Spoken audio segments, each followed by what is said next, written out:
All right, so let's do the third page of the guided notes. The first two pages focused on expressions and equations. This page is going to focus on inequalities. So there are two differences in solving equations and inequalities.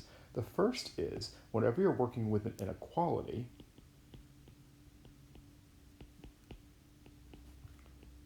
that is just an interesting little typo there.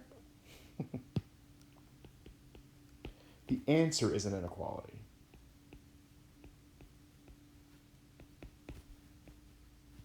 So instead of having like x equals this number, x equals these two numbers, you'll have x is greater than this, or x is less than or equal to that. And then the bigger thing, and I think you know this from Algebra 1, but just as a reminder, with inequalities, I can't seem to write the correct words today. Whenever you multiply or divide by a negative number,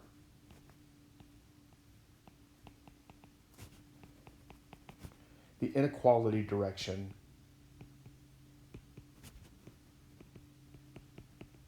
reverses. So that's only when you're multiplying or dividing by a negative number, not when you're adding or subtracting. Okay? So multiplying or dividing by a negative number, the inequality direction has to reverse.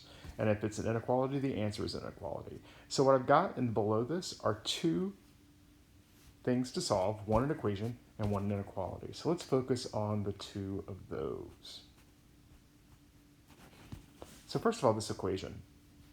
Remember, we always do simplification first on each side and then work to solve. So we're going to simplify the thing on the left.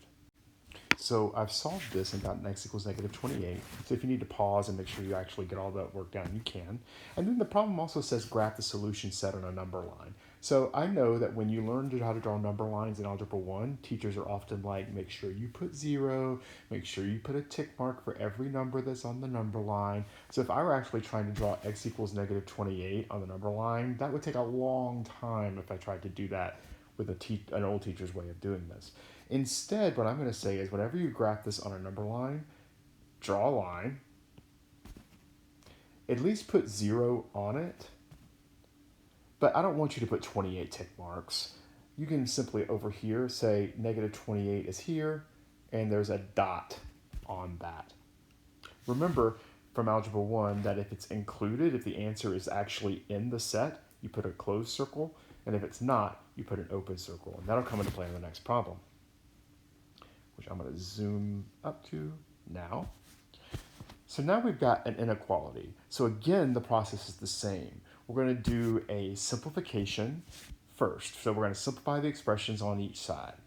So I'm going to pick back up here because I'm about to move the x stuff to the same side and the stuff that doesn't have the x to the same side. So I'm going to be subtracting 3x from both sides. But remember, subtracting a number doesn't change the inequality direction. So it's still going to be a greater than. So you have negative 17x, those go away.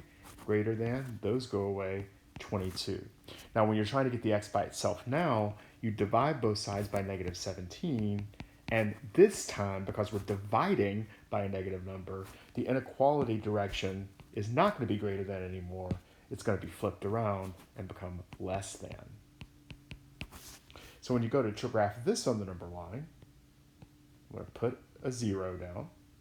And then I'm going to mark something at negative 22/17, which is like, between negative 1 and negative 2. But I'm okay just writing the fraction.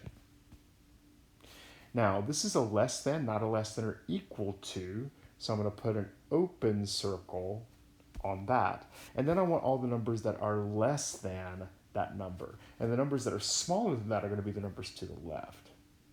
So I'll shade that in. Some math teachers make a big deal about also shading the arrow. I'm okay with that if you don't. So that's the answer to that on a number line. Now, every once in a while, you'll be asked to express a solution in set builder notation. I just want you to know what that looks like. The set builder notation has the braces that indicate that it's a set, and then it's basically this, but with an extra set of things to write. So Here's what it looks like.